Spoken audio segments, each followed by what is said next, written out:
জুলাই গণঅভ্যুত্থান, শেখ হাসিনার পতনের পর শান্তিতে নোবেলপ্রাপ্ত ডক্টর ইউনূসের সরকার ছিলেন সবার কাঙ্ক্ষিত। তাকে নিয়ে বাংলাদেশের মানুষের আশা ভরসা ছিল। দেশের হাল ধরবেন, হাসিনা সরকারের আমলে হওয়া ঝাঁঝরা অর্থনীতিকে পুনরুদ্ধার করবেন ইউনূস, এটাই ছিল সবার চাওয়া। কিন্তু 12 ফেব্রুয়ারির জাতীয় সংসদ নির্বাচনের পর ডক্টর ইউনূসের করা একের পর এক কার্যকলাপে হতবাক হয়েছে দেশবাসী। অনেকেই ভেবে পাচ্ছেন না অর্থনৈতিক দিক থেকে ডক্টর ইউনূস কোন খাদের কিনারায় টেনে নিয়ে এসেছেন বাংলাদেশকে। একের পর এক বহুজাতিক প্রতিষ্ঠানগুলো যারা বহুকাল ধরে এদেশে ব্যবসা করছে, তারা হয় কার্যক্রম বন্ধ করে চলে যাচ্ছে অথবা কাজের পরিধি কমিয়ে ফেলেছে। 1994 সাল থেকে বাংলাদেশে ব্যবসা করে আসছে বিশ্বের অন্যতম ফাস্ট মুভিং কনজিউমার গুডস উৎপাদক প্রক্টর অ্যান্ড গ্যাম্বল। তারা বাংলাদেশের স্থানীয় পরিবেশকে সাফ জানিয়ে দেয় যে তারা আর চুক্তি নবায়ন করবে না। কারণ হিসেবে তারা জানায়, স্থানীয়ভাবে কাঁচামাল আমদানি এবং পণ্য উৎপাদনের খরচ বাড়ার কারণে মুনাফা কমে যাওয়া, ডলারের বিপরীতে টাকার মান কমে যাওয়ায় তারা এই পদক্ষেপ নিতে বাধ্য হয়েছে। চলতি বছরের প্রথম 3 মাসেই সিঙ্গার বাংলাদেশের লোকসান প্রায় 56 কোটি টাকা, যা গত বছরের একই সময়ে ছিল প্রায় 35 কোটি টাকা। বাড়তি উৎপাদন খরচ ও ব্যাংকের ঋণের সুদ বেড়ে যাওয়ায় বড় ধরনের আর্থিক চাপের মুখে পড়েছে সিঙ্গার। যদিও কোম্পানির বিক্রি কমেনি, বরং বেড়েছে। 2025 সালে বাটা 2 প্রান্তিকেই লোকসান করেছে। পণ্যের বিক্রি বাড়লেও কার্যক্রমে ব্যাঘাত ঘটায় এবং খরচ বেড়ে যাওয়ায় প্রতিষ্ঠানটি আর্থিক চাপে পড়ে। আর্থিক বিবরণী অনুযায়ী 2025 সালের জুলাই-সেপ্টেম্বর প্রান্তিকে বাটার ক্ষতি হয়েছে প্রায় 14.5 কোটি টাকা। আগের প্রান্তিকে ক্ষতির পরিমাণ ছিল প্রায় 10 কোটি টাকা। বিগত 2 প্রান্তিকে মোট ক্ষতি দাঁড়িয়েছে প্রায় 24 কোটি টাকায়।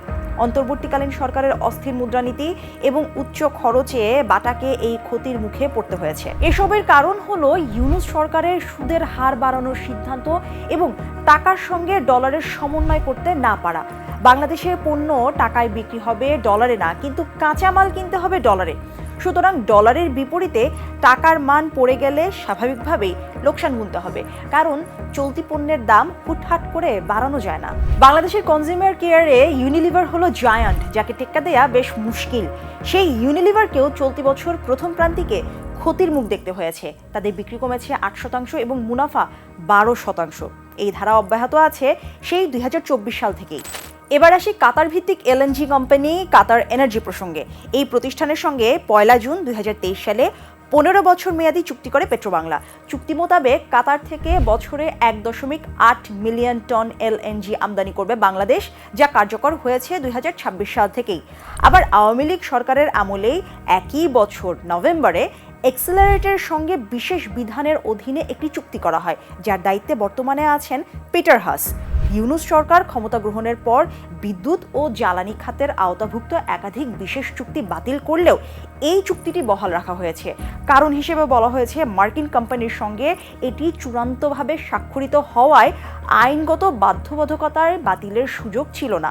চুক্তি অনুযায়ী প্রতি বছর প্রায় 1 মিলিয়ন করে 15 বছর এলএনজি সরবরাহ করবে এক্সিলারেট এনার্জি। অন্তর্বর্তীকালীন সরকারের সময় ক্রমবর্ধমান কর ও ভোক্তার ক্রমহ্রাসমান ক্ষমতা এই পরিস্থিতির জন্য দায়ী বলে মত বিশ্লেষকদের। 2024 সালের অভ্যুত্থানের পর থেকে দেশের চলমান অনেক উন্নয়ন কার্যক্রম স্থগিত হয়ে গেছে, যদিও অন্যান্য দেশগুলোতে এমন চিত্র দেখা যায় না।